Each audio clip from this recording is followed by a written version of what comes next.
Thanks for tuning in to Jets Chronicles here on our new channel. Hope you've enjoyed it so far. We have a long way to go, but we are posting videos as quick as we can, as promised. So let's get right to it. This one is going to be about a recent video. Again, we've talked enough about the SNY tandem here of Connor Hughes and Zach Rosenblatt.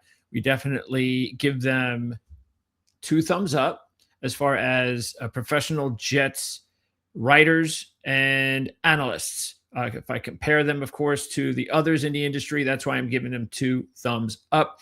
I think they do as good or not better than most of the others. So while I say that, of course, I'm going to be defensive and also critical when I think it's important to be critical whenever I hear some things that I disagree with as a Jet fan. So let's get right to it. Okay. Now this is their final Jets show. Basically, I think they're wrapping up the 2026 or the 2025 season or the 2026 off season, whatever the case may be. They'll return probably right around training camp with an all new season and so forth. And so this was post draft. You want to go through a few specific topics, and we're going to go over a few specific topics. So let's first of all start with the Russell Wilson news. So the Jets would make a lot of sense. And again, if you have Geno signing off on it, there's a lot worse you can do. I mean, again, I do believe deep down that Aaron Glenn and Darren Muji, even if they're confident they're going to see next year, like they are confident they're going to see next year, a part of them does realize that if this bottoms out or bellies out, like the odds of that happening get a little bit slimmer. You know what I mean? Like they do. And if you're going to have to go into a situation where, say, Geno gets hurt or Geno's going to miss a month, 2 months, or maybe he misses the season, like it could get really, really ugly if you have to go to a Cooper Rush or if you have to go to a Bailey Zappi or you have to go to Klubnik before he's ready. I mean, that could really be an ugly, ugly season. And I don't necessarily know if they survive it. So if that were to happen, what do you feel more confident in? And I think Russell's the guy that you feel confident that if he goes out there and has to play quarterback, you are still going to be a normal bad football team, not what we saw from Brady Cook the final month of last season. Yeah, I don't really disagree with all that. When I first heard Russell Wilson was going to be an option, I was like, Russell Wilson? I mean, we kind of thought that when Aaron Rodgers was not going to be part of the future plans for the New York Jets, the main reason made a lot of sense, which was the fact that he's a player that was just almost too big for the rebuild, and he would be a distraction, and you just don't need that type of personality in the locker room. And I understood it. Whether I agreed with it or not, I understood it, and I was willing to give the new regime a chance to build their own team.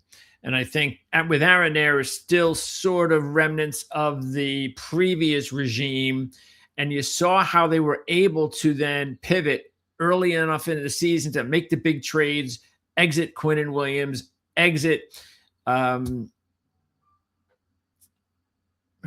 Gardner. And so those are blockbuster trades. It gave them the draft capital necessary this year and next year. But that wasn't going to be the case with Aaron. You know, if they got to like mid-season with Aaron and things weren't working out, it would just be a really bad PR move, a really dumb one too, to just cut him. They'd have to trade him, and even that with his contract, depending on what it would be, would probably not be very easy. So the best thing to do was let's just move on. So now with Russell, I just didn't see. I don't see a difference. It's like Russell has a lot of baggage, off the field baggage. Everybody knows about it who's been following Russell Wilson's career. This is not some like Tyrod Taylor type of team leader that everybody loves and everybody gets along with, and there's no outside friction. No. So that was my immediate thought. And then, of course, I realized, and I started thinking more about it, about his relationship with Geno. And I thought that was definitely important. And so the more I thought about it, and I was like, okay, Russell is with I mean, if you take a look at the quarterbacks on the roster, he's still going to be a better option in a 1 to 3 game spell. So, okay, I guess I can see where they're coming from. And then about 24 hours later, the news comes out that Russell is now thinking about a broadcast career. Now, I don't know whether or not that's like, hey, he's trying to play hardball with the Jets, or and again, I believe he wants to play with the Jets, but here's also the thing you got to keep in mind. The reason he wants to play for the Jets is not because he wants to play for Aaron Glenn or, oh, those spunky Jets.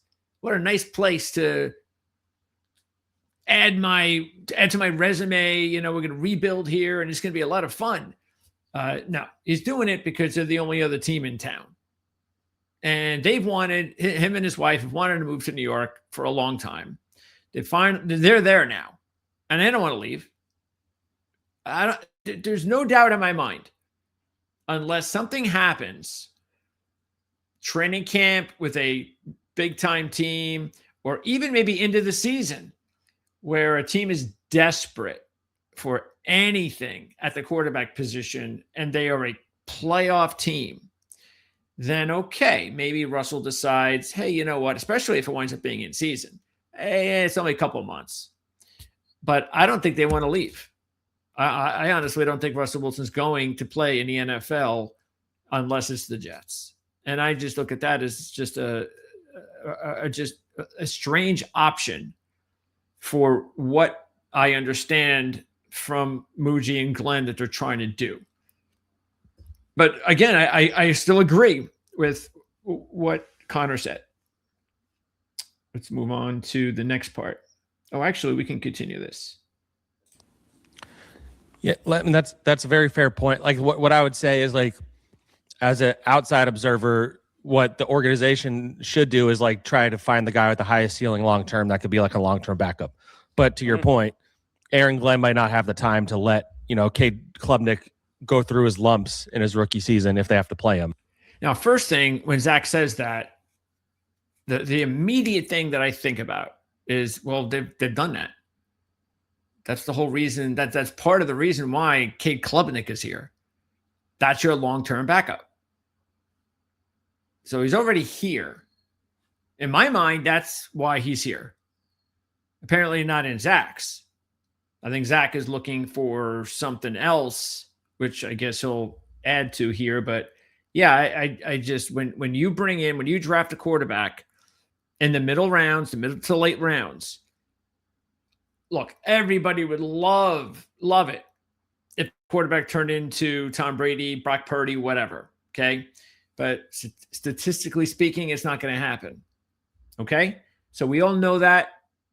That is why when you make that draft choice in the middle to late rounds, you know more than likely what you're getting.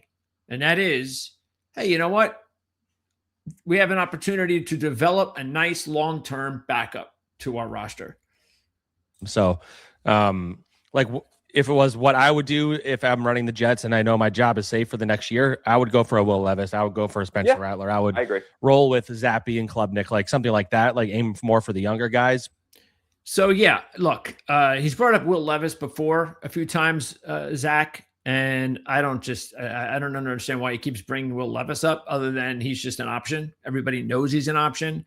And what I mean by that is that, like I just said, I don't look at Will Levis at this stage of his development and go, oh, well, he's clearly above Cade Klubnik. We know that's for sure. No, we don't know that's for sure. Again, we don't know about Cade Klubnik right now. Now, we'll probably find out more about what the organization feels about Cade Klubnik depending on what they do with that backup quarterback before we enter camp or the season. But I have a feeling that they value Cade Klubnik.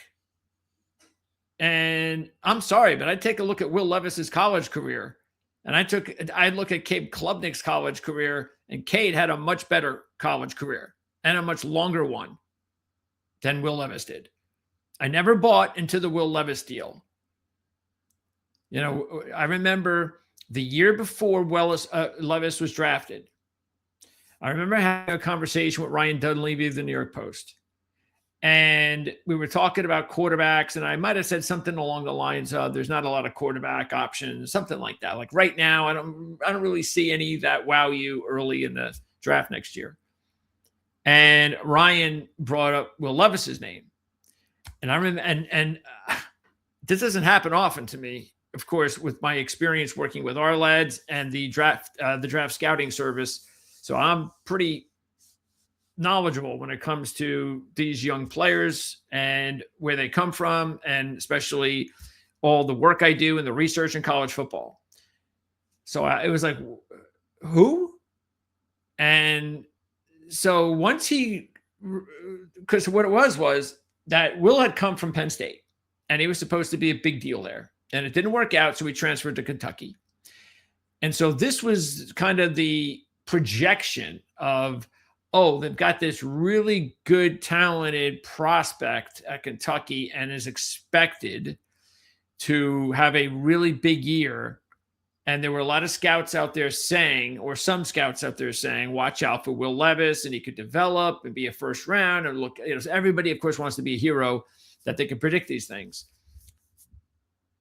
I went ahead after the show, looked at some tape, and even early that season, I still didn't fit. I didn't understand what they were talking about. I mean, I kind of did. I looked at the size. I looked at the measurables.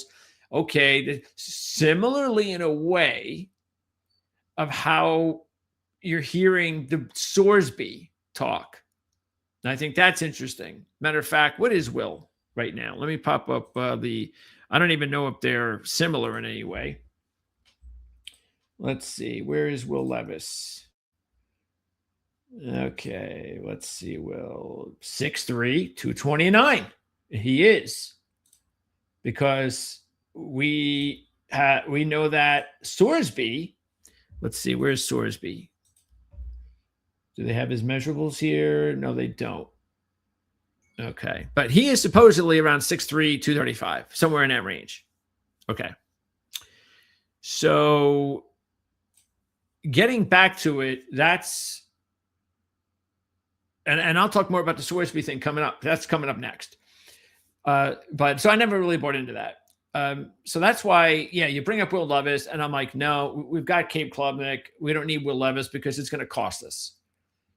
Chances are, and I would believe, and I think this makes sense. I don't see why Tennessee would want to just throw away Will Levis in case anything happens to Cam Ward.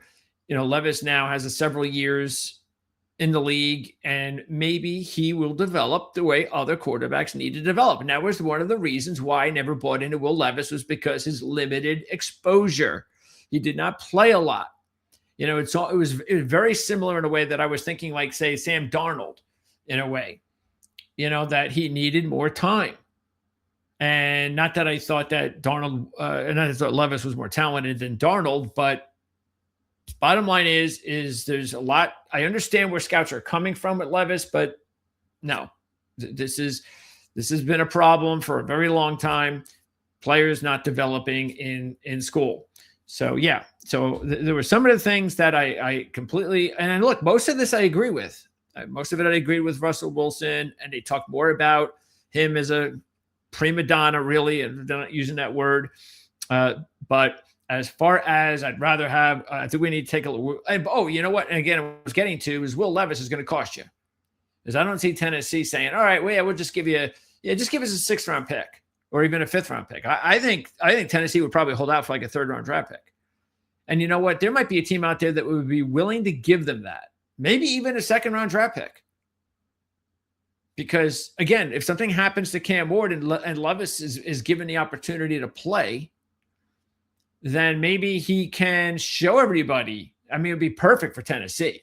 They would love nothing better than that, because then they might be able to get, a pretty good 2nd round draft pick if he is able to show that. But I think still it would cost the Jets a premium enough draft pick, which I just see no reason in the world why they would do it. Now, look, would I welcome a trade with Will Levis for some sort of decent draft pick, that sort of a player? Sure, why not? Bring him on. I just don't see it happening. Anyway, so next, and the other thing I wanted to talk about before we go on to Sorsby is this backup thing. And they were going over a list of some of the quarterbacks out there, and it's a pretty bad list. I mean, Cooper Rush is like one of the top free agents available right now, and that's pretty bad. So I was listening to those players and going, yeah, nobody on that list makes any sense to me. But I think you're leaving out some guys that you could trade for. And so I believe that what should still be up in the possibilities as far as a rumor is a Tanner McKee trade. Especially now more than ever, because if you can, I think we should know by now. I'm looking at the Arledge depth charts, of course, and the Eagles. As you can see here, he's still the second quarterback on the roster, and he should be. Okay, so Dalton's another couple of years away from retirement, but this is what intrigues me: is the draft choice of Cole Payton. Now, there are some other teams out there that are in this very same situation, possibly. You're looking at the Cleveland could be in that situation, but I think we're looking at Pittsburgh when Aaron Rodgers signs in. What do they do with Mason Rudolph, Howard, and Aller? In other words, 4 quarterbacks. Are you going to keep 4 quarterbacks? So is this going to be a thing? I don't know. Maybe it will be. Maybe this year, general managers will have figured out, oh, yeah, you know what? We can go with 4 quarterbacks. And it's not as bad as you might believe it is. And if that's the case, okay. But if the Eagles go by history and they're going to keep 3 quarterbacks, well, you traded for Andy Dalton for a reason, and you drafted Cole Payton for a reason. So Cole Payton's not going anywhere. So what are you doing here?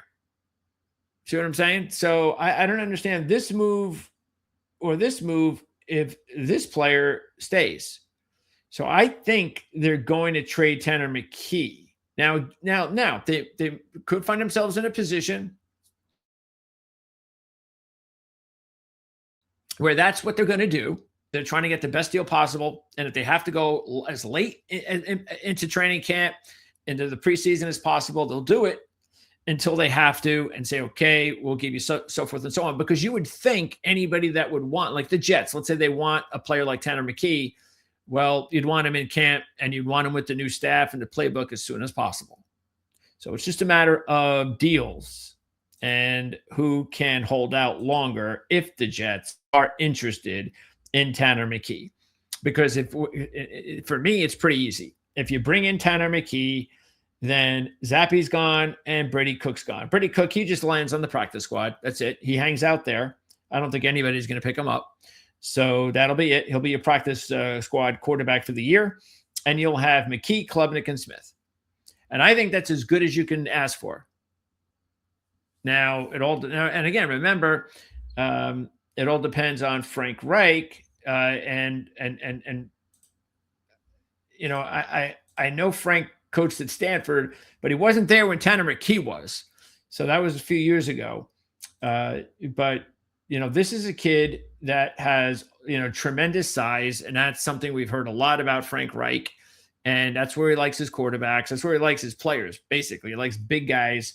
And so I think he really fits. I do. And maybe because he did go to Stanford, maybe there's a connection there somehow, because he did, of course, know people at Stanford who probably knew Tanner McKee. So we'll see. But that would be, if I was a gambling man, which I am, and if there is a source out there that is giving odds on who the Jets are going to sign, if they sign a quarterback or trade for one, and I can get good odds on Tanner McKee, I will do it. If anybody has any knowledge of any places where I can make this bet, let me know. And let me know what you guys think. Is Tanner McKee a good option? Now, what would we have to give up? Well, I would think that before he played last year, it could have been a second rounder, but he didn't have a good showing. It was limited time. All right. And none of that stuff should be over exaggerated, under exaggerated, because that's what happens. Small sample size. I mean, a couple of years ago when he played late in the season, he was really good, or it looked really good. Now he didn't look so good in 2025. So it's like, yeah, but these guys had these like little tiny opportunities. And so you have to judge a player for more than that. Anyway, I would say third round now might be the starting point for the Eagles, where they're going to be like, even though their starting point would be a second rounder. I mean, and who knows? They might even say first, but I don't think they're going to be that brazen. Oh, we want a second round draft pick. All right. We want to give up a fifth. And then you start the conversation that way. And then you find a way to, meet you in the middle. Maybe one of those deals where, all right, we'll give you a third, you get a fourth, and, we switch the picks, that sort of thing. So, but I think Tanner McKee would fit perfectly with what the Jets are doing and would make the roster and the quarterback situation much better, especially because Tanner McKee's still young. And he's still in the prime of his playing career. So how do you know Tanner McKee can't turn out to be the quarterback that could be a long-term starting option for you? Is it likely? No, but I wouldn't put it in like some sort of a small percentage. I'd give him a shot. A lot would depend on personnel and coaching. So that might be where, if a deal was made, we would find out how much the Jets really believe in that. Because if they only look at Tanner McKee as a backup option, then you would think that they're not giving up anything. They're not going to give up more than a fourth, maybe. Probably the fifth is what they want to give up. But if they wind up giving a third, say, then that would tell me, oh, they think this kid has a shot. If anything would happen to Geno this year and Tanner went in there to start, that they feel that there would be, hey, wait a second. Yeah, if he plays well, then maybe we don't even have to think about drafting a quarterback in 2027. That's something we're going to get to also in just a little bit. So let's go back. Let's move on to Brendan Sorsby. And let's see, right about here. I have heard rave reviews about this dude, where this isn't just some quarterback who throws the football. Like, this is a legitimate quarterback prospect. I had one assistant general manager tell me that he is a no doubt, absolutely first round pick. Was texting with Connor Rogers actually earlier as well and said if he had a good year at Texas Tech, there's a good chance this guy's going top 15. I mean, this is a pro style quarterback who. That is actually the biggest deal of trying to scout Brendan Sorsby. If he played for Texas Tech this year, he could be a top 15 draft pick. And I agree with that 100%. But here's the problem. The chances of that are very slim. I mean, I think everybody's going to be quite surprised unless he's able to win a court case. And I tell you what, a lot of the times these college kids go into court with these issues, and he seemed to win quite a bit. So he could still play with Texas Tech, and that would be the best thing for Sorsby, because I there's no way anybody's giving up a first-round draft pick for this kid if there was a supplemental draft. While he does have an opportunity to play this year at Texas Tech and elevate his stock, and maybe even be better than a top 15 pick if he were to maximize his potential. If that's a big if. One head coach told me, quote, Zach, he's effing good, was how he said it. Yeah, I mean, he's 6'3", 235. He's got a good arm. He's really athletic. He ran for, I think, 500 yards and 9 touchdowns on the ground. Doesn't really throw interceptions. Doesn't really take sacks. Like, a lot of stuff on paper that, like, I think with Cade Klubnik, he's kind of like what you kind of want Cade Klubnik to be, I think, because he's a little bit bigger, he's a little bit more athletic, and he's a little bit better at making decisions under pressure and stuff like that. I think everybody needed to see another year of him producing like he did at Cincinnati last year is the vibe I get. Like, to your point, like, everybody's like really high in his potential, and they're like, a year from now could be a top 15 pick. But there's also he's like one of those that you need to see it in a new conference, playing for a new team. And how is he going to handle all the pressure that came with that? I mean, clearly he wasn't handling it very well because he was gambling the whole time. But a lot of that I completely agree with Zach. A lot of it. Okay. And really, I don't disagree with his analysis at all. 100% agree with his analysis. But we're going to talk about something he did mention when he brought up the fact that he doesn't throw interceptions, and he was giving you all the stats about Brendan Sorsby and what makes him a really good player.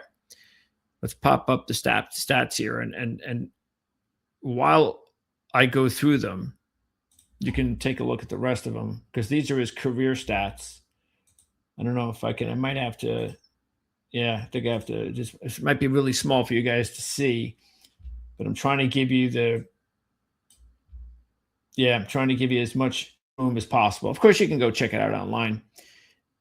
This is the college football reference site. Okay, so this is his career log. This is his first year at Indiana. And then you see his first year at Cincinnati and his second year at Cincinnati. Okay, I'll just leave it there. Okay, so this is important. A lot of times people look at stats and they don't dive into the stats. Well, I'm going to dive into the stats for Brendan Sorsby. Now, I just told you that everything that Zach said, I agree with.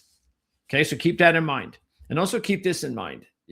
Last year, when I did my college football preseason projection previews, we were talking about sleepers, things of that nature.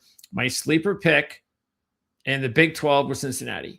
It was actually Cincinnati and BYU, but since I think I had one was a long shot and the other was a sleeper pick. I forget which one, but that was Cincinnati and BYU. And a big reason for Cincinnati was Sorsby. So I believed in Sorsby. I thought Cincinnati could have a much better year than people were thinking. So I'm just giving you some, I'm just trying to paint you a picture of how I felt regarding the player that I might be in your mind about to be very critical about. But that's only because I'm just trying to put out all the information and give you everything. Not just going to throw stats at you. I'm going to say, okay, well, what do those stats really, really indicate? So here they are. Brendan Sorsby, first of all, Brendan Sorsby, his career record in college is 14-21. So he's not a winner. Okay. Doesn't mean he can't be a really good player. It's just that you can't give him that label in college. If you take a look here, where is it? Yeah, here. Well, you can't see my pen. If you take a look here and here, you'll notice that he ended his 2024 season with 5 straight losses and ended last year with 4 straight losses. Those are the toughest games on your schedule, and those are also the most important games on your schedule. And I was very, very upset at the team this year because of the fact that things were going great. They got off to a really nice start, as you can see here. They lost their first game to Nebraska, but that's okay. Look, win. So now all of a sudden, right after this win is blowout, back-to-back blowout wins.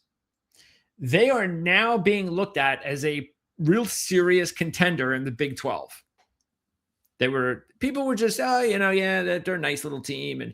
But then all of a sudden, back-to-back blowout wins. You're going to Utah. And this is it.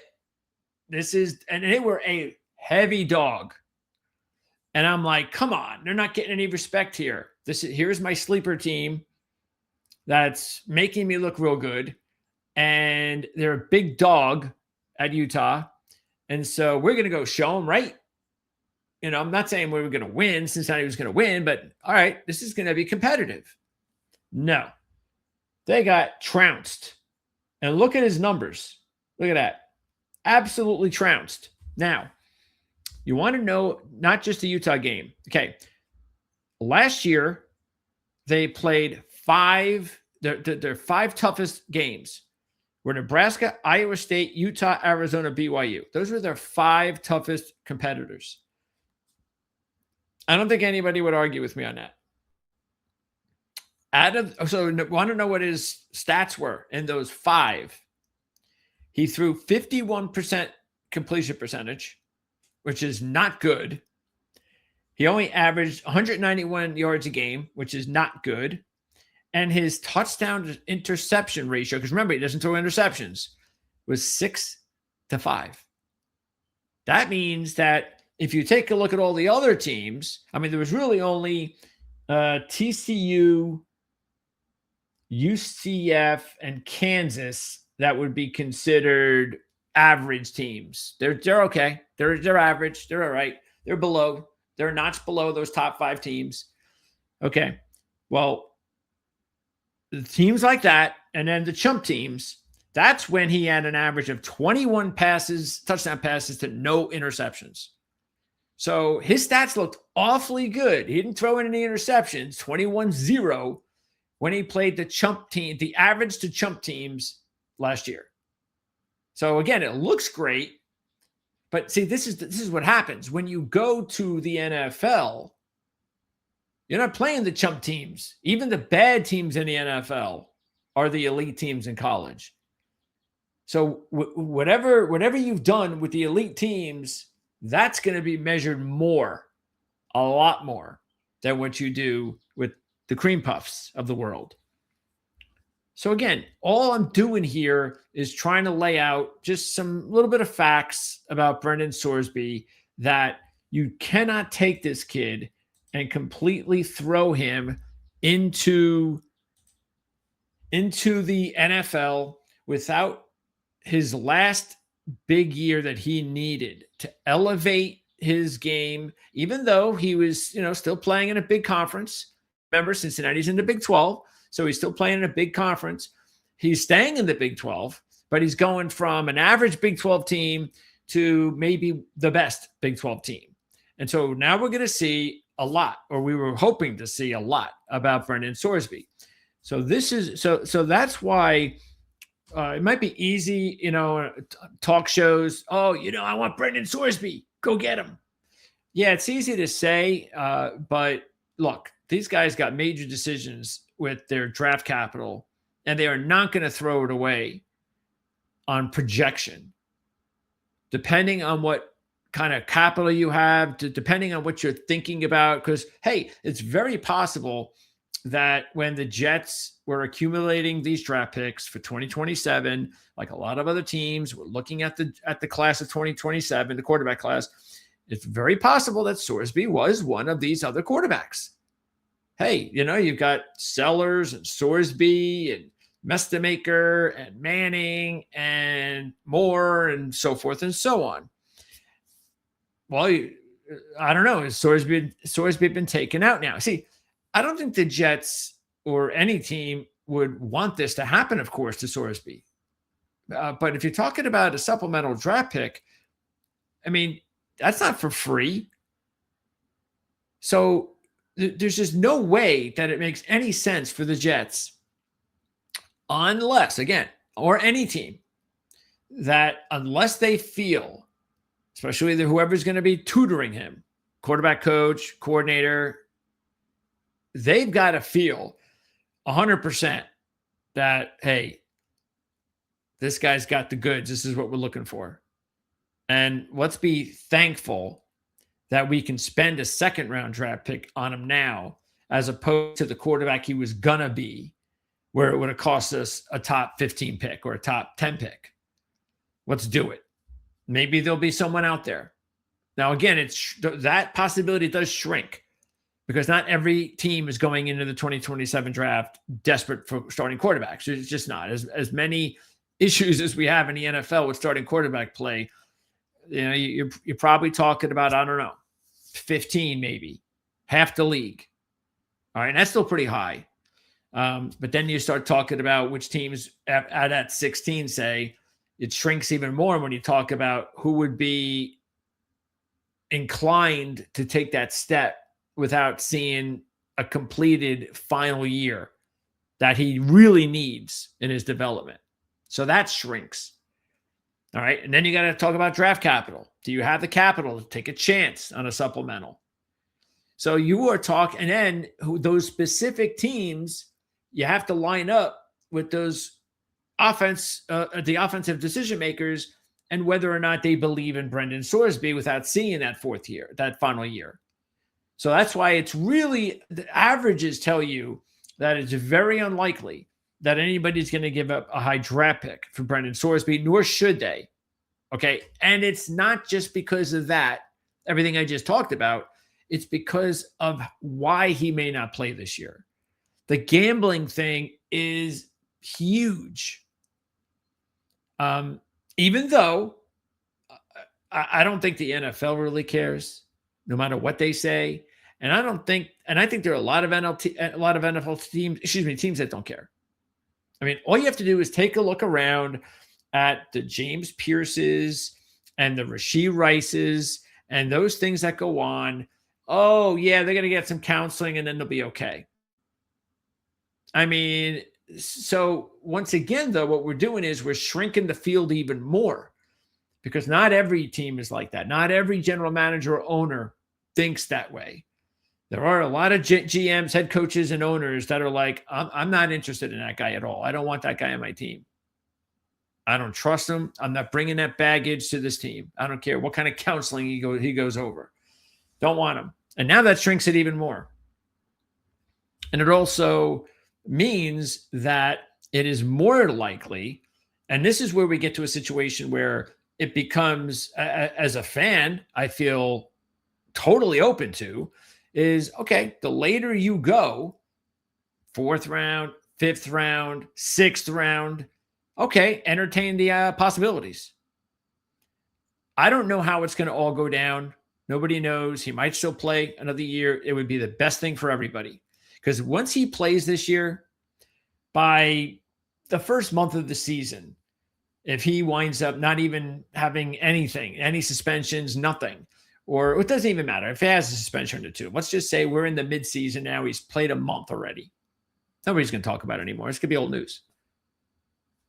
It's not like there's some film out there on the internet of him doing something illegal. There's no film. There's nothing in the memory of fans on YouTube for them to have this negative feeling and memory about that player. They don't have it. And so it'll be forgotten, especially if he plays well. And that's why that would be the best for everybody. Whether that happens or not, I don't know. But the bottom line is, also with the Jets, obviously, is the fact that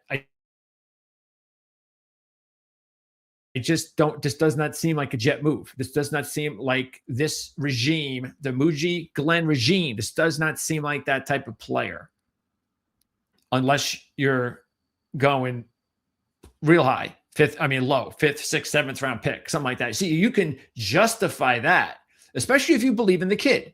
If you believe in the kid and think that whenever this happened and you had an opportunity to talk to him and you did your background checks and everything like that, and you believe that once he becomes a pro and he's around you and your culture and that locker room, that he'll be fine.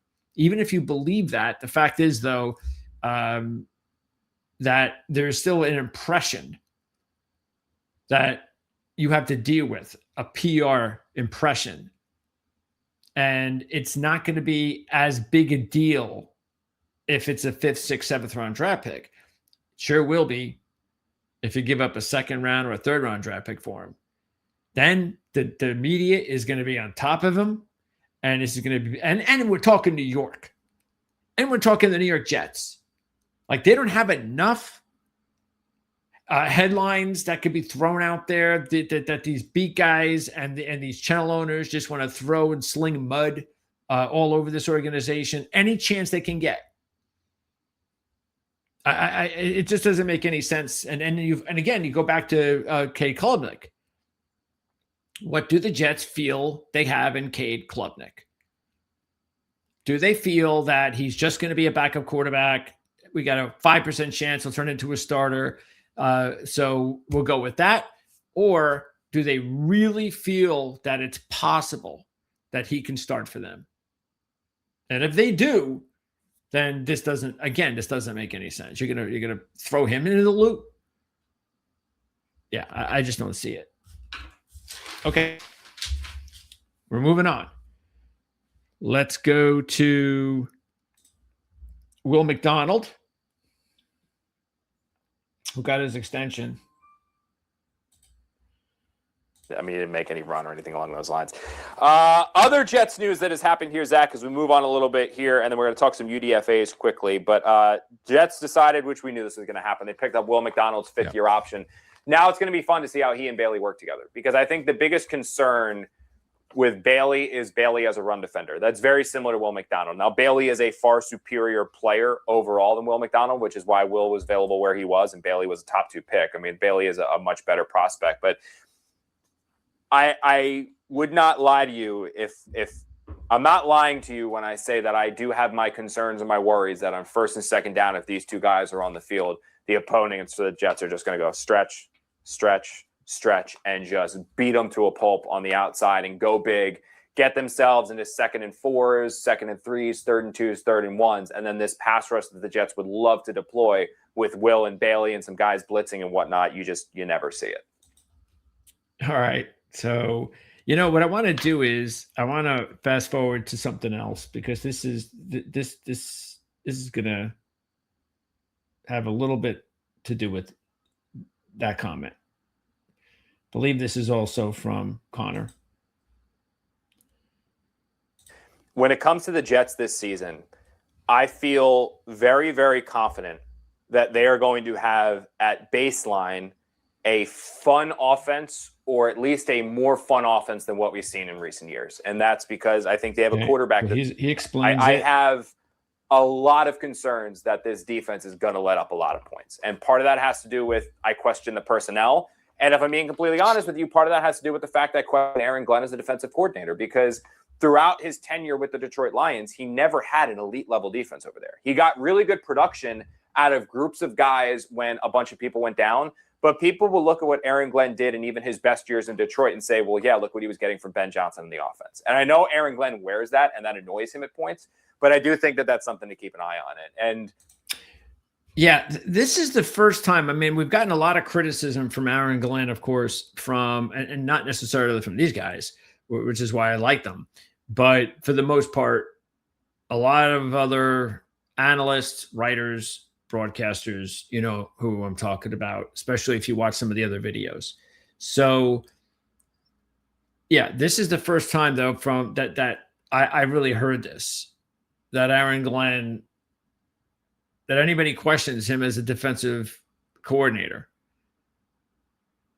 And again, we're going to go to stats now. We're going to look at the stats, and we're going to talk about he never had a top-ranked defense. Okay. So if you look at Aaron Glenn, this is also, again, important. Remember that he was in Detroit for 4 years. And remember that first year, they went like whatever, how many games without winning. And then even the second year, they got off to a slow start. It was not easy the first couple of years. And why wasn't it easy? Because they just didn't have good personnel. All right. So whatever he did the first 2 years was not good. He was no magician. All right. So those stats, nobody was going to hold him back for. So really, he only has 2 years where he had decent personnel. He didn't have great personnel. He had decent to solid personnel. It was better, but it was also young. Okay. So matter of fact, let's pop up Detroit's depth chart. Let's see. I believe most of these guys that are important are still there. All right. So you look at their defense here. And so we're looking at, okay, so that first year that Glenn was there, Hutchinson was a rookie. Okay. And McNeil was on his second year. Rodriguez is a rookie. Then Campbell gets drafted the following year. He's a rookie. Arnold gets drafted the following year. He's a rookie. And you can see, because these are some of their bigger players. So it's Hutchinson, McNeil, Campbell, Arnold. Oh, and then Branch and Joseph. Okay, we're there as early rookies. Now, if you know why, one of the reasons why Aaron Glenn is applauded as far as a coach is because as a defensive back in the NFL, he's very good at teaching defensive backs. And all he had to do was take a look at these two players right here as great examples of what kind of a coach Aaron Glenn was while he was there. Again, you get too caught up sometimes on stats as opposed to winning and developing. And that is exactly what the Lions did. They won and they developed. And they developed on defense just like they did on offense. And on defense, I mean, Hutchinson was a stud. So, you know, what are you going to do there? And I'm not even necessarily looking at first round guys. But these two here are just the prime examples of what Aaron Glenn was able to do and develop there. Okay. Then, remember, we talked about those first 2 years in Detroit. Nobody's going to grade Aaron Glenn on the personnel and also the development of the young team and all of the negative crap that came about. Sort of like what would happen this year. So a lot of people believe that what we'll see this year with the Jets is similar to what happened in year 2 with Detroit, is that they're still not going to be all that great, but they're definitely going to show signs of improvement. And that's it. But when you take a look at year 3, okay, now all of a sudden you go from being 29th in the NFL in rushing to second. And keep in mind that the one thing that really was negative for the Lions these last few years was how banged up their secondary was. They've had a lot of injuries in the secondary that hurt them, especially in Aaron Glenn's last year. And that's where, and again, this is his last year in Detroit. Remember, this was the year that both Johnson and Glenn, they were there for the last time all together. This was going to be big. And what happens? All the injuries occur. And Connor was just bringing up the fact that he was lauded for being able to keep this ship afloat with all of the injuries that happened in that secondary. Well, they ended up 7th overall in points allowed. And you want to see how, and points, of course, pretty big, points in yards, but when you take a look at points, check this out. You had year 1, 31st in points. Year 2, 28th in points. Year 3, 23rd in points. Year 4, 7th in points. That's what you want to see. You want to see they keep getting better and better and better every year that Aaron Glenn was there. And in his last 2 years, again, I mentioned second in rushing yards in 2024, backed it up 5th with rushing yards in 2024. It was second in 2023. Oh, you know what? I had this wrong because I'm sorry. I was looking at some of these years wrong. So 2021 was the year. I'm using my pen. 2021 was the year that Glenn was there in his first year when they drafted McNeil.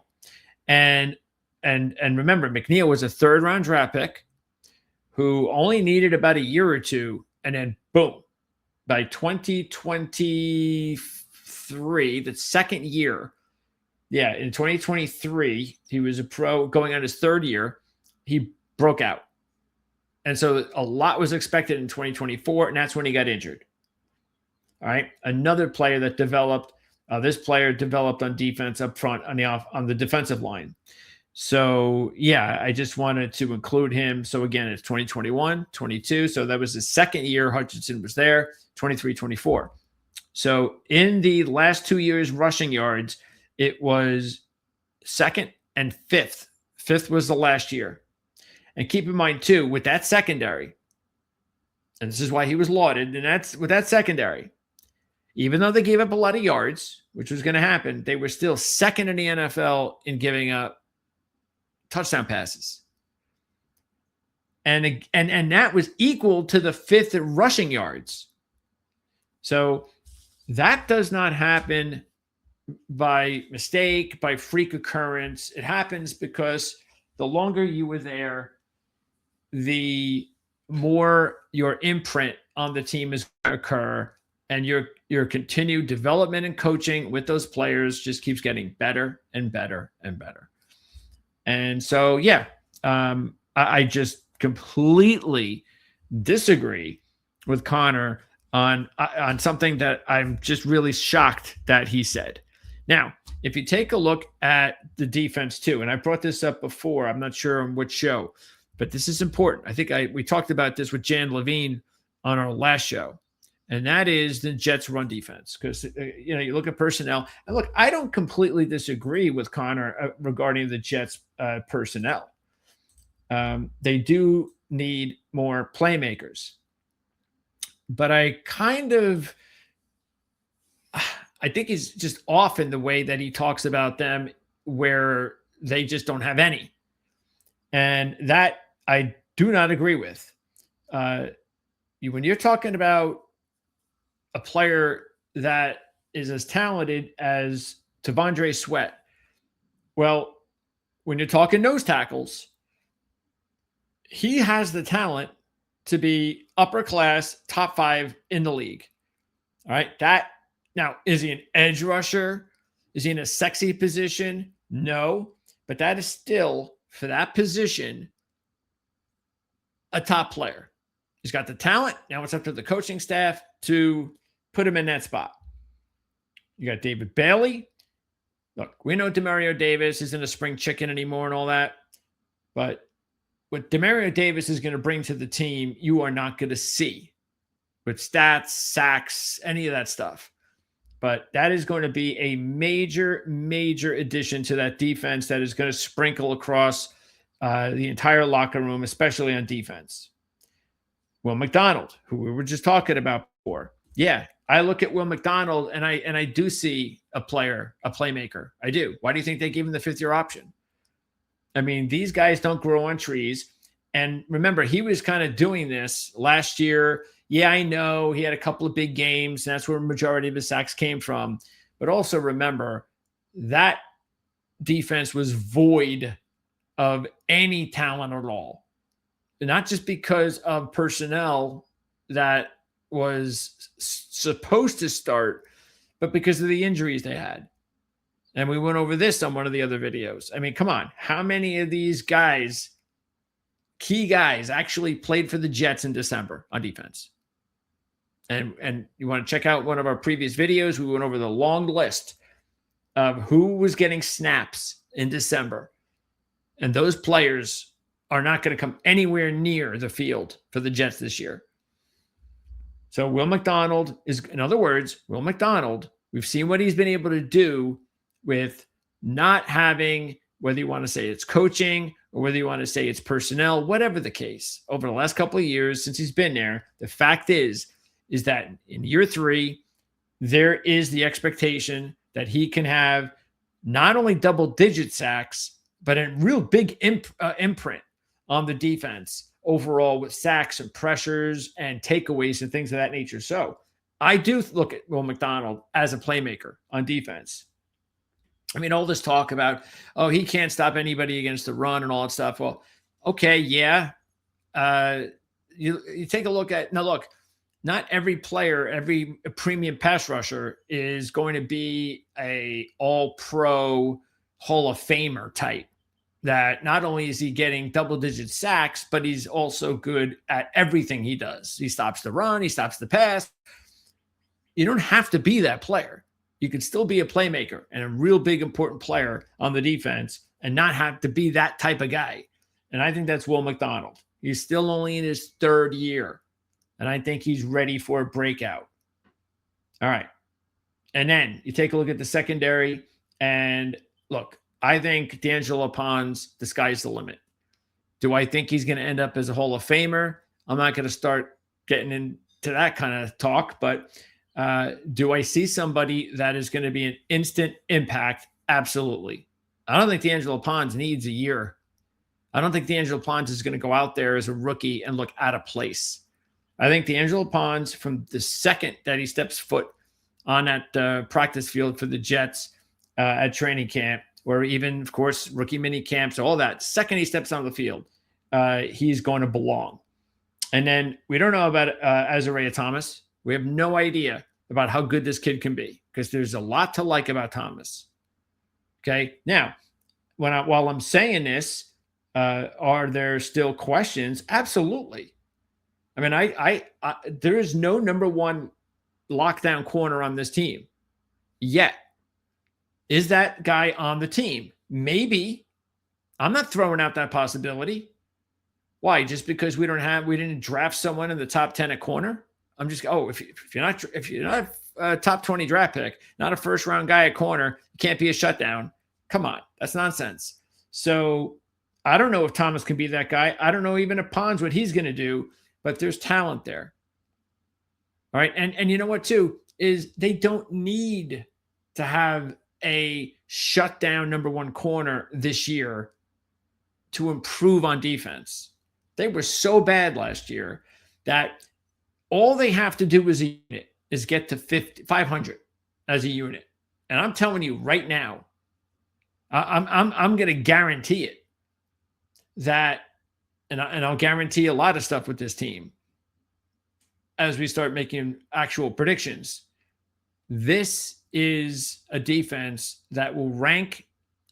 I'm going to guarantee top 20, but I'm going to predict top 15. And that's all this defense, all this team is going to need in order for them to have a successful season is to have a defense ranked in the top 15.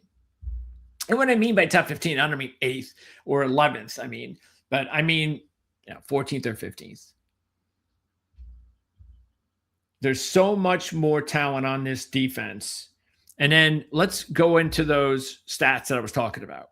And I mentioned this the other day, but if you didn't get it. All right, so let me remind everybody. Now, everybody's up by now. Most diehard fans are into Pro Football Focus. So you should know that as far as their rating system goes, any player that ranks between 89 to 80 in their grades is a Pro Bowl talent. And they got to switch that to All Pro because the Pro Bowler label has been a joke. 79 to 70 is above average, and 60 to 69 is average. Okay. So I'm going to read you the grades they had for run defense on the following players who were starters, key contributors. Demario Davis, 88. Okay. Pro Bowler. Jamien Sherwood, 81. What does that say? Pro Bowler. Minkah Fitzpatrick, 79.6. That close to being Pro Bowler. And again, we're talking run defense. And by the way, Demario Davis's overall grade, 81.4, Pro Bowler. Sherwood, 65.6 is overall. So we know he did not have a good year last year. So he's an average player that we know who will be in a better position now with Davis now taking over the middle role. Sherwood will have a better year. And even when he was having a bad year, he still had Pro Bowl level run defense. Minkah Fitzpatrick, again, 79.6. He was 81.8 overall. Pro Bowler. Tavondre Sweat, 79.3. Run defender, 83.4 overall. Pro Bowler.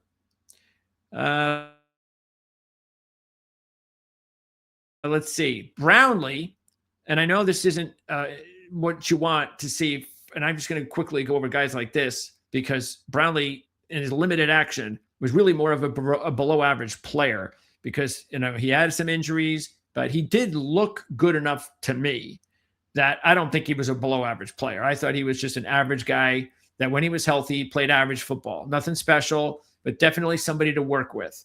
Well, Brownlee, what's his best attribute? The fact that he can tackle, and that, of course, helps in the run game. And that is a major prerequisite for Aaron Glenn when he's looking at the secondary. And you get that from Brownlee. I can go down to Cisco, who also did not have a great year. Well, what was his best attribute? 75.6 run defense. Brandon Stevens, who actually was an average player. I thought he was average. His best attribute, again, he knows how to tackle, 75.5. David Onyemata, big free agent acquisition. He's going to help tremendously up front. 78.2 overall, 74.2 run defense. And then you've got Nashawn Wright, and he also can tackle. He's at 71.2. Belton, 70.7. Osai, 70.7. Malachi Moore, 70.1. And I could even go to Enagbare, who's at 64.5. And yeah, that's where I'll stop, because that's really where it does end as far as all the key players that are going to be on defense. So what does that tell you? And that was a bad year. Remember, the Jets had a bad year. And so they now brought in a handful of new guys that one of their top attributes is stopping the run, tackling. Okay, now you got this, all these players now have this ability on the same team. And now it's about the coaching staff, Aaron Glenn, gelling all these players together. And if you get these players from different locations and they mix up with players from your roster last year who all had these same kind of numbers, and you can mix them together and coach them up, and they have that in their tank. We know they can. We know they can tackle. We know they can play a good run defense. But what's going to happen? They're just going to get better and better together, and they're going to work together. And this is why Demario Davis being the leader of this group is so important. Okay, moving on. So let's go to wrap it up with the schedule. Okay, the last few minutes with the schedule. And we'll go on, let's see, 51-12. Opponents, because I think that's notable for as we like project out how many wins we think they're going to get. Like the obvious like wins in theory on the schedule would be the Dolphins 1 to 2 times. I'll never be convinced they're going to win in Miami until they do it. So that's why I say 1 to 2. Raiders, Browns, you got Titans, Cardinals. And those are the only ones that I could say are like the Jets, conceivably could be like the better team that day. In terms of like playoff caliber teams, you have the Bills twice, Patriots twice. You have the Broncos. They play the Broncos every year somehow. I do not understand it. Broncos, Packers, Vikings, Chargers by 20 plus again? Or is it you're competitive against good teams, you beat the teams you're supposed to, and you end the season feeling better about yourself than when you started? Like that's the very baseline, what they need to accomplish. Like I think people who aren't Jets fans have made fun of this idea, but like the goal for the Jets this season is competence. Like the goal isn't make the playoff. You see, and they both talked about this, the schedule thing, about how it's, matter of fact, there was even because this was one of the questions they talked about, because they were responding to a question regarding the schedule. And I popped up the schedule here. Of course, it'll be out, the actual schedule. And as you can see here, the teams he was talking about. Okay, Raiders at home. You got the Browns at home. You got Miami home and away. And then you get Tennessee and Arizona. Okay, so that is, you got 4 teams, 2 home, 2 away. Okay, that if you have the team that we believe we'll have, we're a healthy team, everybody's out there that should be out there. Well, yeah, I fully expect this team to be able to beat these 2 teams on the road and those 2 teams at home. And let's just say this. So Miami is split. All right. And that's what they were saying too. But they were saying, okay, well, within those 6 games, whatever, say 5-1, 4-2. But let's say everything is working well with the Jets this year. The offseason, the training camp, the limited injuries, and you come out there and we feel real good about it. Remember that's the big if. And this is why when we go over predictions and forecasting everything as we get closer to the regular season, that is going to be the big part of any prediction, is going to be if they're healthy. Okay. And we're definitely talking quarterback, a couple of the positions that will say, hey, if this guy like Demario Davis, if he goes down, there are some players that if we lose, that's not going to be good. And that's definitely going to cost us. But if everybody's healthy, the key guys that are healthy, and some top guys actually could miss a game or two, and I think we'll be okay. Even Breece Hall, I think we can still be okay without Breece Hall for a couple of games as long as Braylon Allen's healthy. So I get that, but if you're going to have a season where you have success, and you take a look at the NFL every single year, the teams that go the farthest have a lot of injury success, a lot of injury luck. I'm not saying anything. The more positive I try to spin this with the Jets, please don't get me wrong. I'm not talking about this team going far this season. I'm just combating this talk about them being, maybe barely better than they were last year. And that's why we have to be competitive. In other words, I'll go back to the schedule. So if they go 4-2 or 5-1 against those teams, then what that means is because the other, how many, let's see, that's you're looking at what, those 6 teams, 6 games. So that means you got 11 other games. Okay. That means that they believe, like, let's say they even go 5-1 and they mentioned it's possible. So let's say they're 5-1 within those teams you're supposed to beat. Are you telling me that the Jets are going to go 1-10 or 2-9 against? And look, not everybody is going to be the top teams in the league, but if we're going to actually improve, which I believe we will if we're healthy, I don't think we're getting swept by the Bills and the Patriots. I don't. I think at the very least we'll win a game, at the very least. And then why are we going to lose to the Packers and Minnesota at home?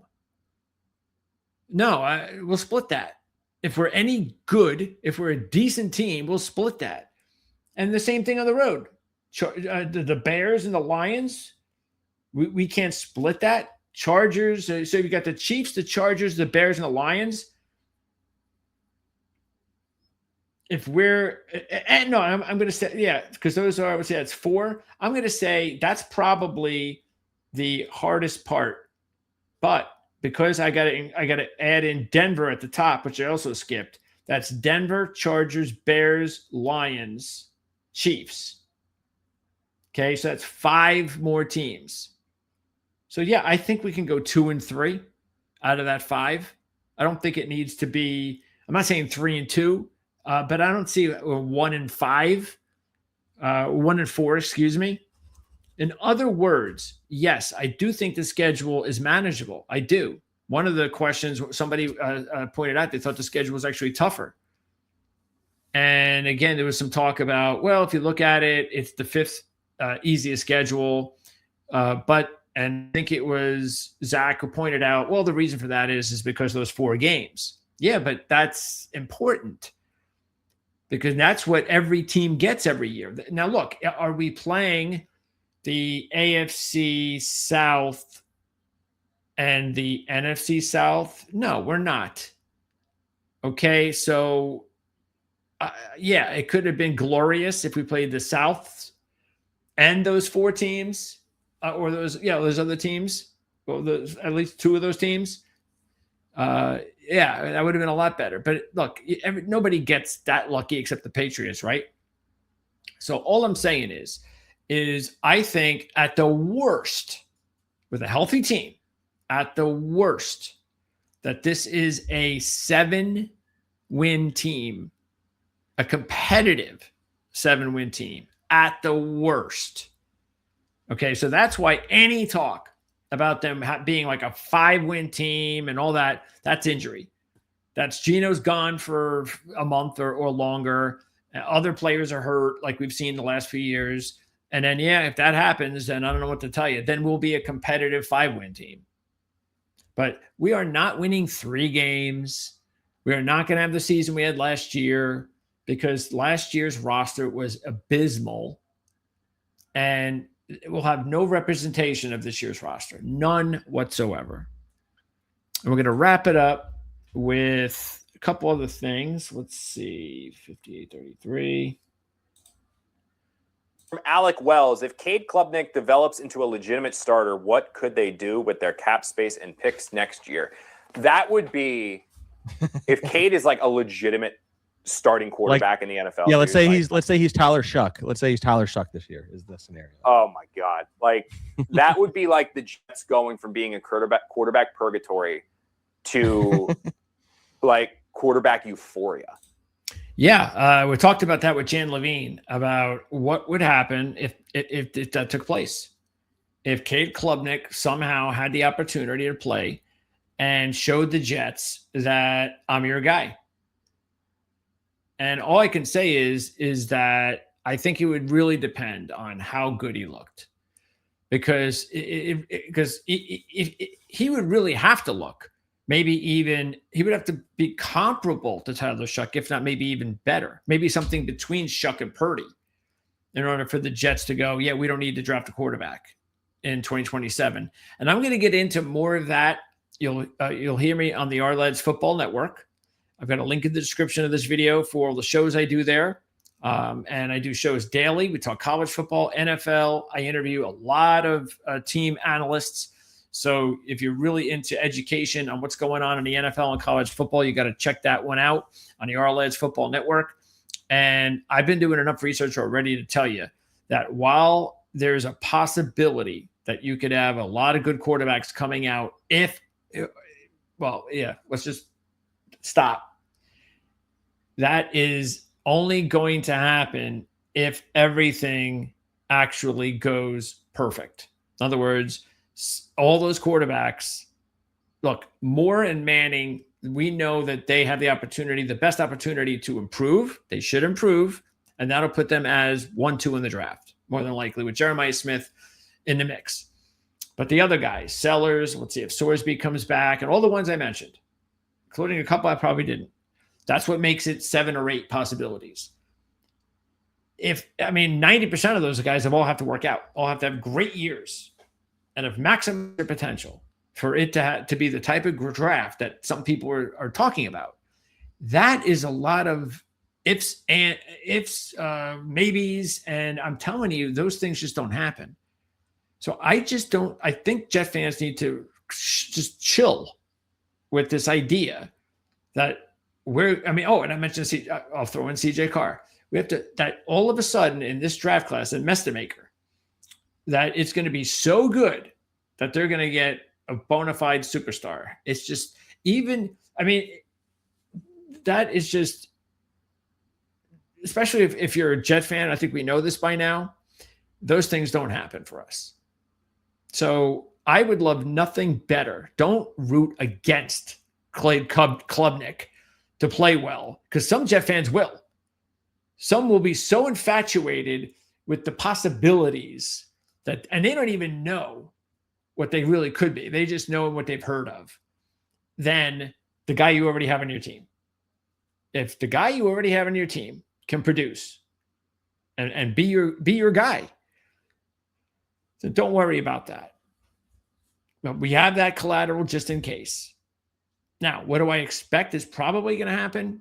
We probably don't see Cade Klubnik. Gino probably plays, and we go into next year and we use up a draft pick on me, and maybe 3 or 4 of those guys perform well enough that they'll be top 10 draft picks, and we'll get one of them. And I think we will. And we don't have to be a bad team to get one. That's the great part. So you don't have to root for us to fail. Okay, we can still be Jet fans that actually can enjoy winning. And even that last game of the season, because we have 3 first-round picks. So we can move anywhere we want in the draft next year to get the quarterback we want. So just keep that in mind, and chances are we will get that quarterback. It'll just all depend, of course, who it'll be, and we'll go from there. I think there's one more. I don't know. Let's see what this one's about as we wrap it up. I believe the Jets are trending super up right now. They are literally one draft / quarterback away from really making noise. Do you agree?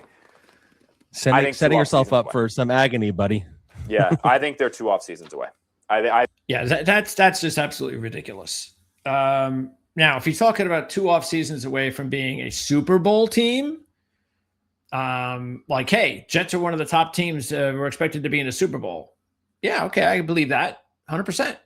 I think in 2 off seasons, if everything goes well, then that in that third year, so it'll be 1 year, 2 years, 3 years. So we'll get that third year. We're a Super Bowl contender. I absolutely agree. But do I think that we need 2 more off seasons to be competitive, to be a playoff contender? No, I do not. I think the only way that happens is if we draft a quarterback next year. If Geno does not play well enough, Klubnik is not the guy, and then we draft a quarterback in 2027, we play him, and we go through the bumps of a rookie quarterback, and it takes him a couple of years. That's the only way that I agree with Connor on that. But I don't know. I don't think that that's set in stone. I think that's worst case scenario. So in my opinion, that's thinking glass is half empty. But I'm going to think average. I always like average, not overthink. Lower average tells me that I think this team, if they're healthy, they'll sniff a playoff spot this year. They'll compete in the final month of the season and may or may not make it. And then next year, if Geno shows them this year that he could be their guy, and also they like what they've seen in Klubnik in practice that says they can bypass the quarterback class of 2027, build around Geno for another couple of years. They've got Cade Klubnik, and they believe he could be their starter. Then we have a chance the second year to be a potential Super Bowl contender because New England did it just like that. And one of the main reasons they did it just like that was because of the coaching change and the quarterback spot. And within 1 more offseason and 3 more first-round draft picks, meaning a lot more talent infused into that, especially with the defense, a upper echelon or a top 15 quarterback, if Geno plays like that, with the running game we have, and Connor talked about it, and they both agree the offense could be very good. But we don't need more than 1 more offseason to have a very capable, if not above average defense, if everything falls into place. So again, these are averages, but I'm not going to, this is the one thing I still think you get though. And these guys do it too, is there's still too much negativity about, hey, calm down. 5 wins, but competitive. That's a good season. No, that's not a good season. If they're a healthy team, because they're not saying anything about them not being healthy. If they're a healthy team with that schedule, they should be able to be a playoff a caliber contender this year, if all goes well. And that's where we're going to wrap it up. So thanks for tuning in. It was fun doing it. And I'll try to put in more shorter videos whenever I get the chance. Just pop them in. I know a lot of those make things a lot easier, but sometimes I break these up as well to make shorter videos. Anyway, let me know what's on your mind. Let me know what do you think about everything I said, and what you guys think about what they said. And let me know who you like to watch. Whether it's a YouTube channel owner or a writer or an analyst, let me know who you think does a really good job covering the New York Jets, representing your team. And don't forget to do this: subscribe, like, and also share the videos, comment, all that stuff. Really helpful as we're trying to build something here on Jets Chronicles. So thanks for tuning in, and we'll see everybody again, hopefully real soon.